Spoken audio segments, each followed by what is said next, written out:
Shalom. Ce soir est la Iloula du Gaon, du kabbaliste, le père du rabbi, le Rav Levi Yitzhak Schneerson ben Baruch Schneor. Zechuto yagen alenu, que son mérite nous protège. En l'honneur du 75e anniversaire de son Istalkut, j'aimerais partager avec vous quelques histoires et surtout sa vision dans la Torah. Cette vision qui a été l'inspiration, qui a guidé le rabbi de Lubavitch d'avoir un esprit tellement grand et tellement profond dans la Torah. Un beau jour, Rav Levi Yitzhak était en train de faire une dracha dans sa synagogue à Ikotran Islev. Et un chassid qui était de passage à écouter la dracha, qui était merveilleusement développé dans tous les sujets de la Torah, en passant par la Kabbale, le Midrash, le Talmud de Jérusalem, le Talmud de Babylone, la Kabbalah, la Chassidoute. Le chassid a approché Rav Levi et lui a demandé « Rav Levi, mais pour qui vous parlez? Regardez l'assemblée qui vous écoute. » Et à ça, Rav Levi a dit, c'est pour le jeune homme qui est là-bas dans le coin. C'était le rabbi de Lubavitch dans son enfance.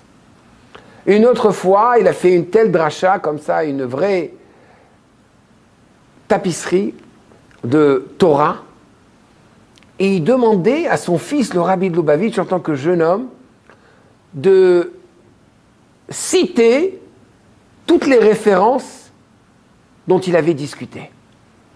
Et voilà que le rabbi devait répéter Talmud de Baba Batra en page 55, Talmud de Kiddushin en page 41, Tosfot à droite, le Zohar, et voilà. Et voilà que un des chassidim qui était encore de passage a approché le Rav Levi qui lui a demandé « Mais je ne comprends pas, quand vous faites un discours, vous savez quelles sont les références, d'où est-ce que vous parlez? Pourquoi est-ce que vous avez besoin que votre fils cite les références ?» Écoutez bien, le Rav Levi lui a répondu quelque chose d'extraordinaire. Il lui a dit, on sait bien que très souvent, à des différences qui sont minimes, dans des contextes différents également, certains dictons de nos sages, certains enseignements de nos sages sont répétés plusieurs fois dans le Talmud, dans différents contextes, et parfois même dans le Zohar, dans le Midrash, dans la Kabbale, etc. Moi, lorsque j'ai fait mon discours, j'avais en tête certaines références spécifiques. Mais quand mon fils l'a écouté, il l'a compris d'une autre manière avec des références dans un différent contexte. Et par conséquent, lorsqu'il me répète les références, je revois mon discours avec une nouvelle lumière. Quelle histoire! Rav Levi, qu'en fait,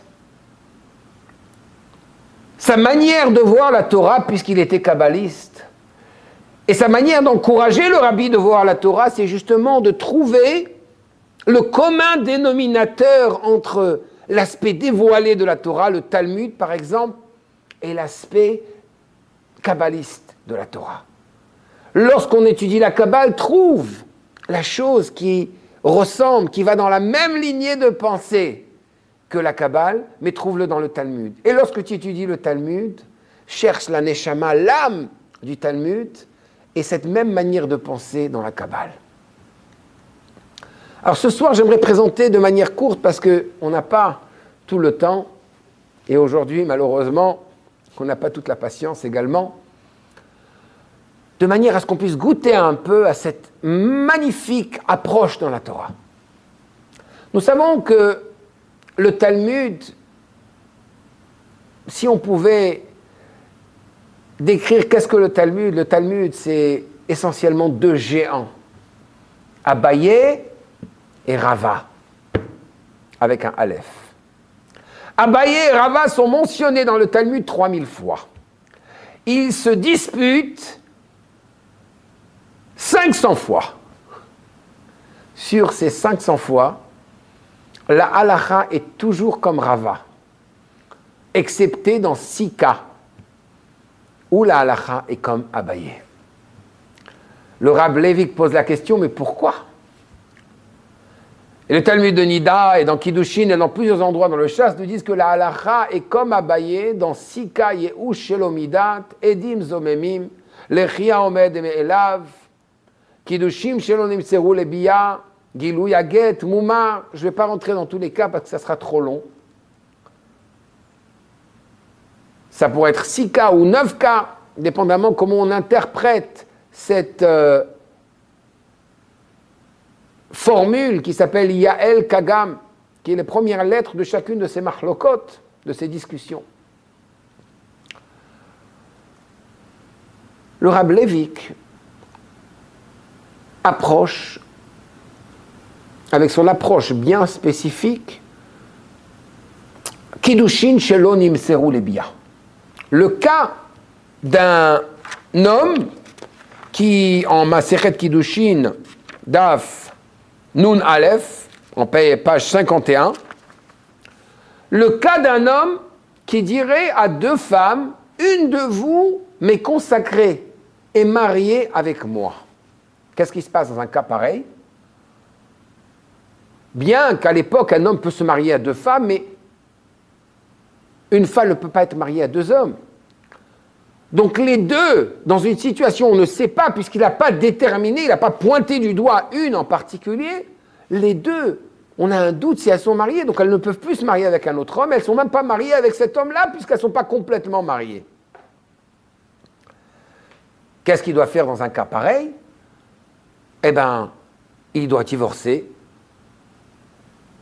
les femmes, de manière à qu'elles puissent se marier, ou il doit décider de les marier toutes les deux, ou d'en marier une et d'en divorcer une.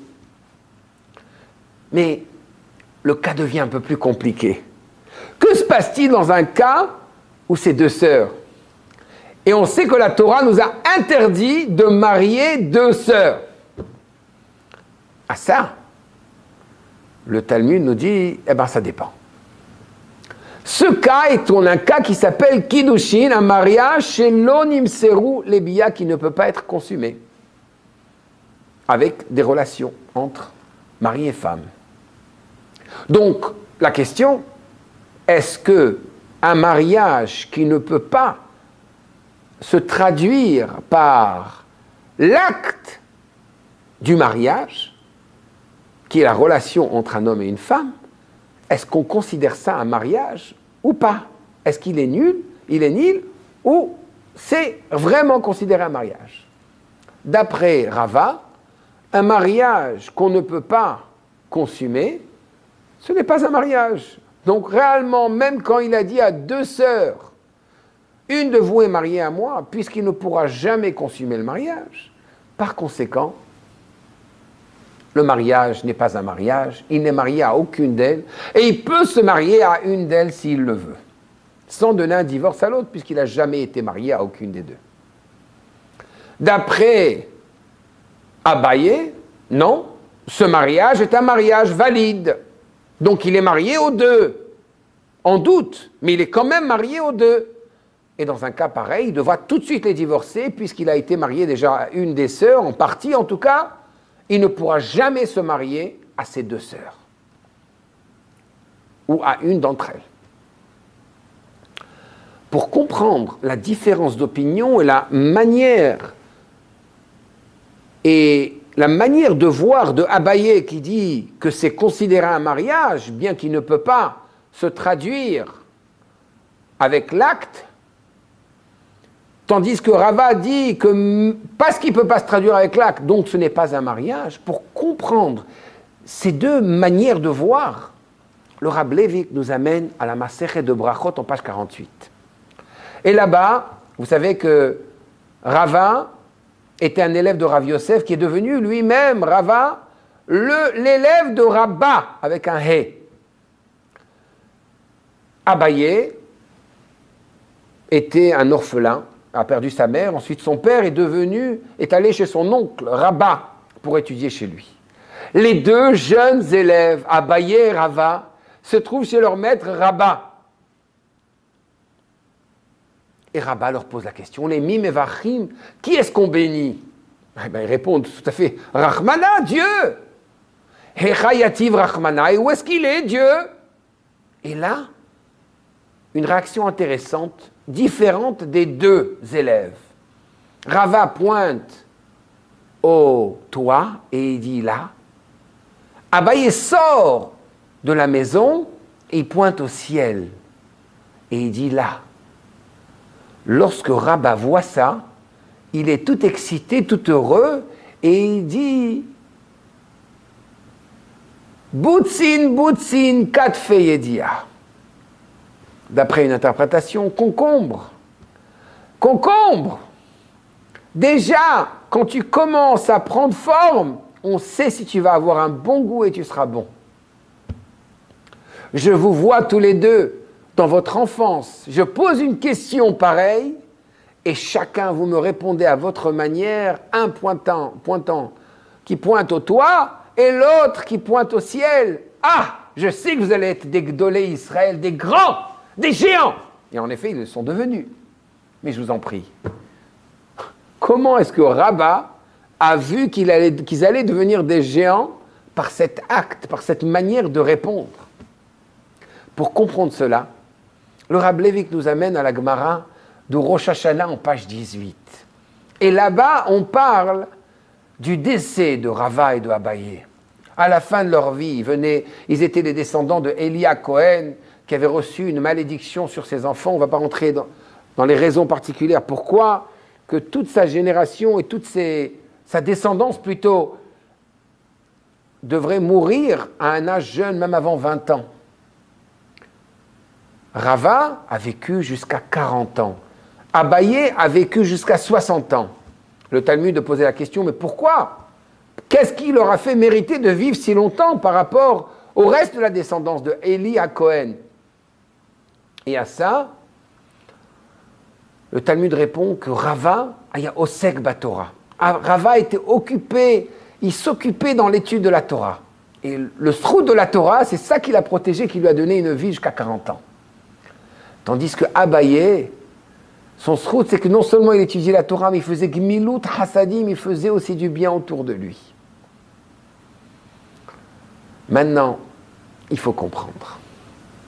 Lorsque la Torah nous parle, lorsque le Talmud nous parle, que ce soit d'une histoire sur un chacham, sur un sage du Talmud, ou qu'elle nous parle des événements de sa vie ou de sa manière de penser, ce n'est pas par accident. Tous les événements qui ont à faire avec une personne, ça a à voir avec son shoresh neshama, la source de son âme là-haut. Sa manière de penser, sa manière d'être, qui seront ses enseignants, qui seront ses élèves, où est-ce qu'il habitera, tout ça, ça a à voir avec qui il est au niveau spirituel. Et en fait, c'est ce que Rabba a vu. Et c'est pour ça qu'il était tellement heureux lorsqu'il a reçu leur réponse. Mais pour passer à la prochaine étape, on va prendre un petit moment pour expliquer un concept qui s'appelle le makif et le pnimi. Il y a deux réalités.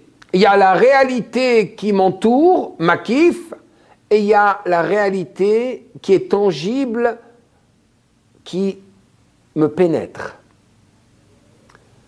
Par exemple, les choses que je comprends, que je peux saisir avec mes mains, que je peux voir, ce sont des réalités qui, surtout celles que je peux attraper, toucher, ce sont des réalités qui sont près de moi. Tandis que la réalité qui est loin de moi, que je vois mais que je ne peux pas comprendre, que je ne peux pas attraper, c'est une réalité qui est plus lointaine. C'est ce qu'on appelle makif. Maintenant, dans la réalité lointaine elle-même, il y a deux niveaux. Il y a une réalité lointaine que je sens que je peux avoir une relation. Ça veut dire, je sens que je peux être connecté quelque part à cette réalité. mais il y a un autre niveau qui est complètement au-dessus d'une relation humaine. Pour m'expliquer, parce que c'est un peu compliqué les termes dont je me suis servi. Il y a le makif akarov et le makif arachok. Il y a une réalité lointaine avec laquelle j'ai un rapport, et il y a une réalité lointaine avec laquelle je n'ai même pas de rapport. Je vais donner un exemple. Le soleil et la lune, c'est une réalité lointaine, elle n'est pas tangible, c'est pas quelque chose que je peux saisir avec mes mains ou qui me pénètre.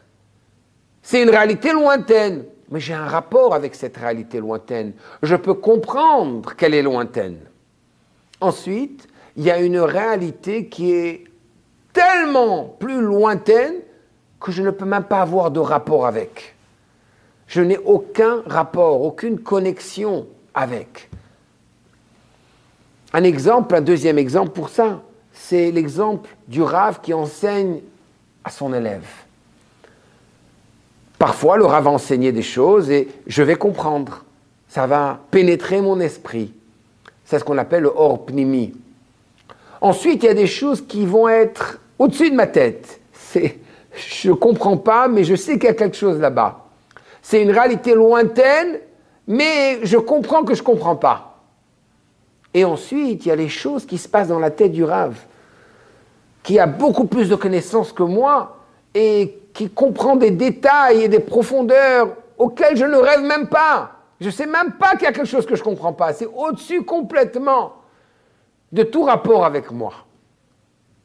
En fait, ces deux réalités, le lointain avec lequel j'ai un rapport et le lointain avec lequel je ne peux même pas avoir de rapport, nous explique le Rab Leivik, c'est les deux niveaux de Abaye et de Rava. Retournons à notre Gemara de Rosh Hashanah en page 18. Abaye décède à l'âge de 60 ans. 60 en hébreu, c'est sa mère. Rava décède à l'âge de 40 ans. 40, c'est même. La lettre même carrée, même sophite, elle est carrée. La lettre sa mère, elle est ronde. Ces deux lettres sont bien particulières. Si on les compare à toutes les lettres de l'alphabet, ce sont les seules lettres qui n'ont pas d'entrée. Ça veut dire, c'est fermé. Et cette réalité fermée, c'est une réalité qui est lointaine de moi, que je ne peux pas pénétrer.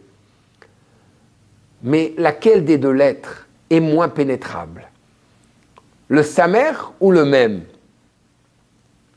Le même, il a quand même une base, une base. Il s'attache à la terre, il a un début, il a une fin. Le même peut devenir un même qui est ouvert lorsqu'il est au milieu d'un mot. Donc, c'est la réalité qui est lointaine, mais avec laquelle je peux quand même avoir un rapport. Tandis que le samer n'a même pas de base. Le samer n'a pas d'autre lettre qui, lorsqu'elle se trouve au milieu d'un mot, est ouverte. Donc, c'est le niveau de réalité lointaine qui est tellement loin, qui est au-dessus de l'entendement. On dirait, si on voudrait traduire ces termes en termes pratiques, il y a le pratique et il y a le spirituel. Il y a le tangible et il y a l'intellectuel. Il y a les choses qui sont plus spirituelles, qui sont au-dessus de nous. Ça, c'est Abaye, 60, le Samer. Et il y a la réalité qui est plus proche de nous, qui est plus tangible. Ça, c'est Rava. Et d'ailleurs, c'est pour ça que Rava, la halakha est comme Rava, dans la majorité des cas, dans tous les cas, excepté pour ces 6 cas, la halakha est comme Rava, parce qu'on vit dans un monde tangible, pratique. Abaye, quant à lui, la halakha est comme lui seulement dans 6 cas. Et entre autres, le cas de Kiddushin chez l'Onim Serulebia. Un homme qui consacre une femme pour l'épouser, qui épouse une femme, qui dit « une de vous est mariée à moi », ce sont 2 sœurs, est-ce que c'est considéré un mariage ou pas? Le concept du mariage Kiddushin, c'est un concept qui est quand même spirituel, qui n'est pas encore tangible. Quand est-ce qu'il devient tangible? Lorsque l'homme et la femme consument le mariage. Mais du moment où ils n'ont pas consumé le mariage, ça reste encore une idée et pas quelque chose de pratique. La question, quelque chose qui est plus spirituel et qui n'est pas pratique, quelque chose qui est plus lointain de moi, qui n'est pas tangible, est-ce que c'est une réalité que je dois accepter dans le monde de la halakha ou pas? Rava, qui est représenté par le même, qui est la réalité qui est plus proche de nous, nous dit mais non. Comment? Quelqu'un va marier, va faire kiddushin, ne pourra pas consommer le mariage. Ça veut dire il aura le niveau spirituel de l'union sans avoir le niveau physique. Ce mariage n'est pas un mariage. Moi, je représente les choses tangibles et pratiques.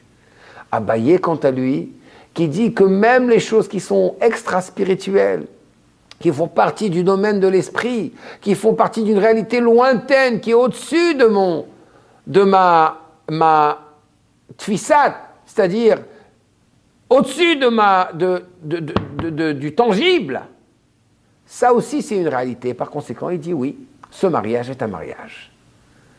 Malgré le fait qu'ils ne pourront pas consommer le mariage. Et là, on comprend pourquoi est-ce que Rabat a vu dans ces deux jeunes leur grandeur. Lorsque Rava, son élève, lui a demandé où est-ce qu'il est Hachem, il a pointé au toit. Une maison, c'est carré, comme le même. Rava, c'est la réalité qui est plus tangible, avec laquelle on a un rapport. Il a pointé le toit. Abaye est sorti et il a pointé au ciel, qui s'appelle en hébreu Kippat Hashamayim, la réalité plus lointaine, qui est elle aussi ronde comme le Samer. Deux hommes, deux réalités. Une histoire du Talmud, des cas, des études, des manières de voir. Tout est attaché ensemble. C'est ce que Reb Lévi nous explique. Que ce soit l'aspect de la Kabbale ou l'aspect du Talmud, les deux sont dans un mariage parfait.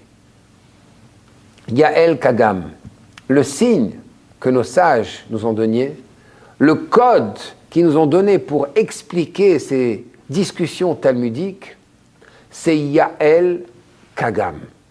Explique le Rab Lévik. Yael, c'est le mot Aliyah, s'élever. Le monde, lorsque Mashiach va venir, il va s'élever. Mais même les Lévi'im, qui eux-mêmes sont à un niveau très élevé, et c'est eux, par leur chant, qui élèvent tout, qui élèvent même les korbanot, les sacrifices qui sont offerts au temple. Eux-mêmes, lorsque Mashiach va venir, ils vont eux aussi s'élever. Et donc, Kagam, c'est aussi les trois lettres de Kehat, Gershon, Merari, les fils de Lévi. Yael Kagam, c'est que même les Lévim qui sont élevés vont être encore plus élevés. La réalité qui est lointaine deviendra encore plus élevée à l'époque du Mashiach. Et donc, par conséquent, aujourd'hui, la halakha est comme Rava, parce qu'on vit dans un monde tangible, vrai, tandis que Abaye, la halakha sera comme lui lorsque Mashiach sera dévoilé.